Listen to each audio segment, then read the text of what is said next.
May bumati ko sa Mocha Girl, sabi, doon sa show namin, ang ganda-ganda ng show namin doon sa Muntinlupa. May isang Barbie, binatikos ang Mocha Girls, at sabi doon sa picture, mukhang maaasim sila.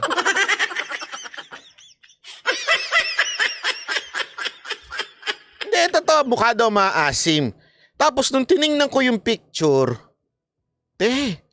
sa itsura pa lang, sinong mukha maasim sa inyo ng Mocha Girls? Hindi, ipinost ko. Tapos, bigla niyang dinilit.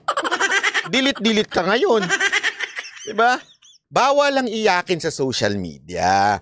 Kasi kung iyakin ka dyan, lumayo ka na lang sa social media, off mo na. O kaya mag-log out ka na. Kasi hindi pa pwede yan sa atin, sa Pilipinas, kung iyakin ka. Lakas mo makabati ko. Saan ba? Ano yung mukhang maasim ang Mocha Girls? Nung pinost ko siya, biglang delete eh.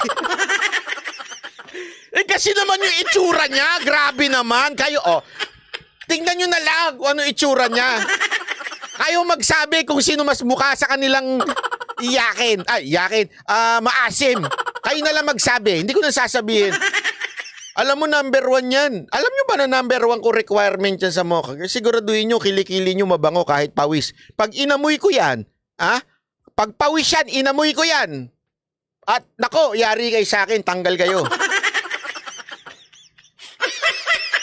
Hindi ako nagbibiro. Hindi talaga ako nagbibiro. Inaamoy ko talaga sila pag pawis. Bakit? Kahihiyan yun eh. Yung kunwari, nagsushow sila, pawis, tapos nagpakonti sila, di ba? Nagpakonti sila. Tapos may maamoy. Sasabihin ba nila, ay mabaho si ganito? Hindi, sasabihin nila, mabaho ang Mocha Girls. Tama, mali. Hindi naman nila sasabihin na, ay, mabaho silang si ganito. Hindi, kaya doon, napaka-particular ko dyan. As in, pinapataas ko yung, pakitaas nga yung kilikili mo. Paamoy mo sa aso. Pag inamoy ng aso yan, naku po, alam nyo na, di ba? Ang aso pa naman, umaamoy pa naman ng ano yan. Mahilig ang aso sa, sa medyo malansang amoy eh. Di ba? So, pag inamoy ng aso, ayun. Pero pag gumanon yung aso, ibig sabihin, hindi, mabango yun.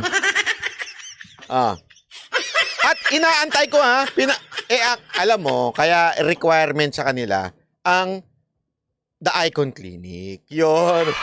Hindi na segue ni Banat pa. Icon Clinic, kung ayaw mo mabaho ang kilikili mo, mag-Icon Clinic ka. Kasi doon yung sa IPL, Botox, sa kilikili, yung tinatanggal yung mga anik-anik doon, tapos makinis, tapos mabango dahil hindi ka nga papawisan sa kilikili pag nag-Icon Clinic ka eh. Hanapin nyo si Doc Eric. Sabihin nyo kay Doc Eric, sabi ni Banat, bye! Para matanggal ang amoy ng kilikili, mag-Icon Clinic daw.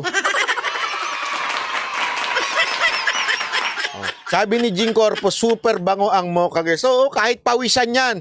Kasi nga po, dahil sa Icon Clinic, napakagaling po ni Doc Eric Yapuangco ng Icon Clinic. Siya ko talaga nagpabango ng mga kilikili ng Mocha Girls. Bakit ikaw, Banat Bay? Hindi po ako nagpupunta.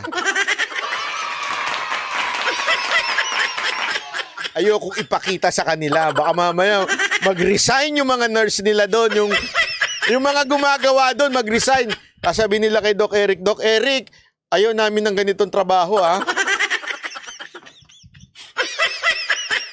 Kaya hindi po ako nagpupunta doon. Baka mamaya ako pa ang maging cause ng resignation. Mass resignation ng mga empleyado ng Icon Clinic. Hoy, binabati ko mga empleyado ng Icon Clinic. Balita ko, napakababait nyo daw. Yun. Oo, hindi talaga. Bawal ang amoy kulog sa amin eh. Yung amoy na parang nakulong sa sa cabinet, bawal yun.